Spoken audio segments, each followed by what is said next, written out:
I gave him my last slice of pizza. He didn't even say thank you, and somehow I feel guilty for even mentioning it. That's exactly the problem. What do you mean? Your kindness isn't protecting you. To a narcissist, it's a loaded weapon, and they're the one holding it. The most generous people get hurt the worst, and they never see the blade until it's already in their back. Today, we're counting down 7 ways narcissists do exactly that. And by sign number 5, you'll recognize someone in your life. Let's count them down. Wait, 7? That sounds like a lot. It's 7, but you'll notice you already know all of them. You just never had a name for them. Sign 1, the compliment with a hidden bill. It always starts innocently. With a compliment, you're the only one who really gets me. I don't know what I'd do without you. You have such a big heart. I've never met anyone like you. Sounds nice. Feels good. But watch the timing. The praise doesn't appear randomly. It appears exactly when they need something. In that moment, your kindness isn't being recognized. It's being framed as an exclusive obligation, as proof that only you can help. And when only you can help, it's very hard to say no without destroying the compliment. That sounds exactly like my cousin. Every time he needs money, I'm suddenly his absolute best friend. And once he has it? I'm invisible again. But I always thought I was just being oversensitive. No, that's the design. And sign 5 will show you how that exact sentence becomes a weapon, one you end up handing over yourself. But first, sign 2. Sign 2, manufactured helplessness. Step 2 is more subtle, but just as effective. They constantly create small crises. Nothing dramatic, nothing obvious, just always something. The car won't start, the deadline is tomorrow, the doctor's appointment is overwhelming them. And you, the kind, helpful person you are, jump in every time. That makes you the load-bearing wall of their life. And you don't just pull out a load-bearing wall. Here's the key test. Take one step back. Signal that you can't right now, and watch what happens. With real problems, a solution gets found. With manufactured problems, the emergencies suddenly multiply until you step back in. That's my brother.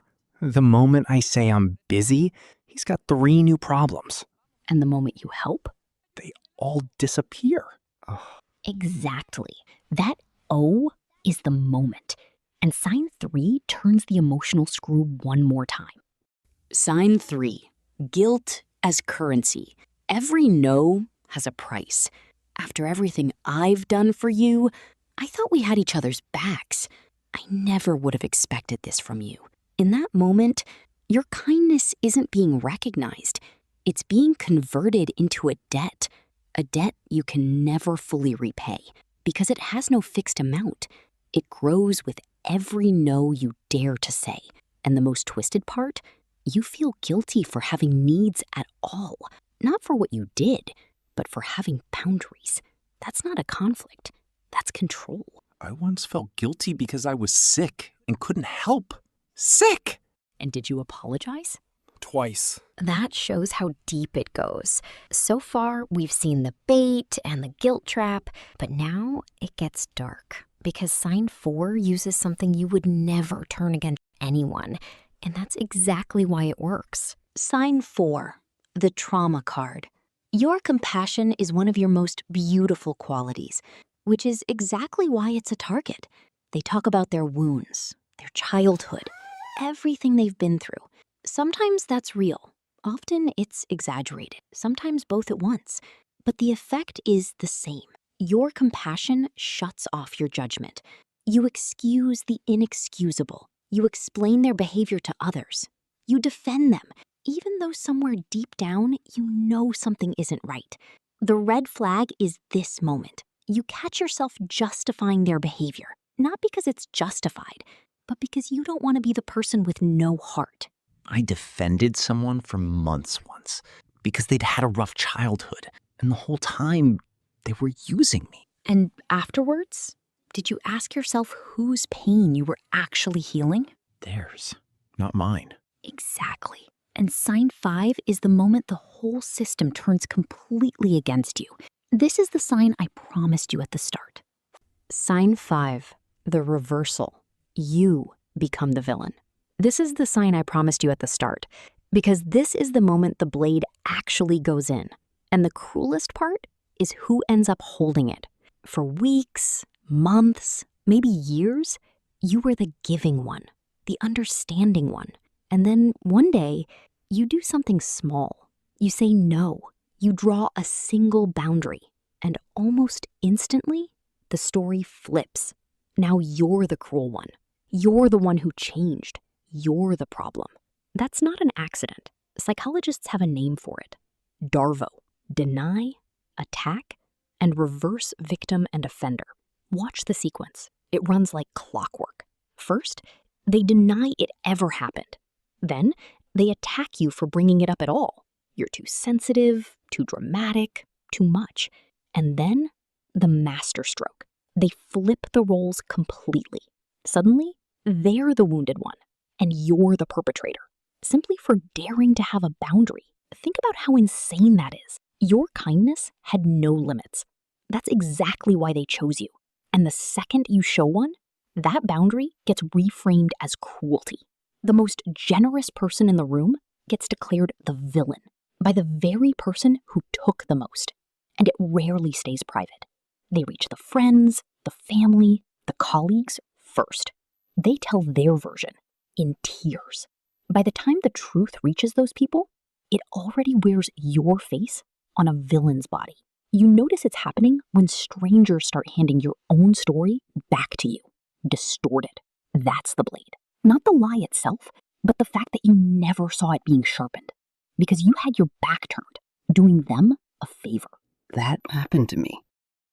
I genuinely thought I was the problem. That's what most people think. That's the point.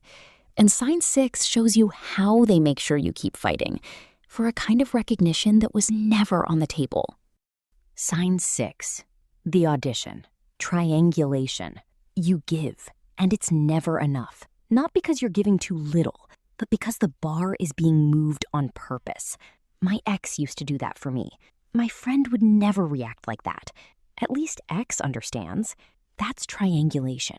A third person gets introduced, not as information, but as leverage. The goal? Make you compete for the role of the good one. So you give more. You adjust. You abandon your standards to win a comparison that was never fair. And the recognition you're fighting for, it never comes. Because it was never meant to. It's the fuel, not the reward. That's so cruel. You're racing against someone who might not even exist. Often they really don't, or they're wildly exaggerated. The effect is the same. You lose yourself in the competition. And sign 7 is the worst one, you said? Sign 7 is the end of the cycle, and it explains everything that came before it. Sign 7, the discard when the well runs dry. The final sign, and the most honest one. The moment your kindness runs out, the moment you stop giving because you have nothing left, something strange happens. You're not confronted.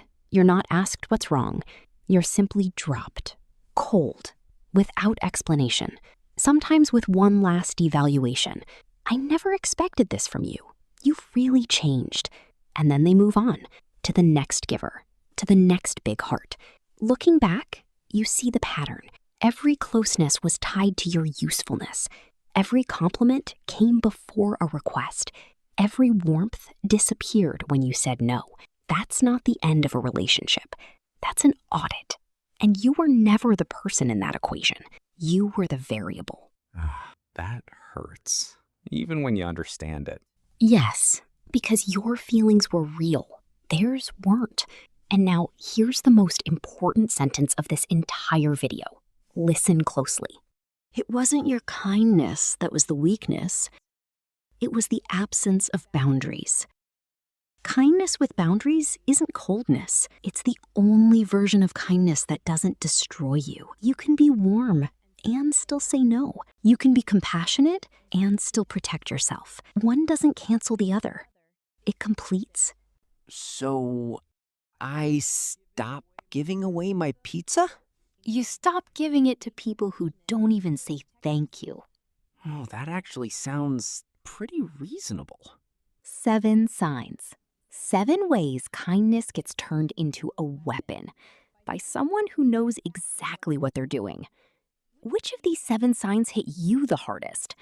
Or is there someone in your life where you're thinking right now, was that care? Or was I just useful? Write it in the comments.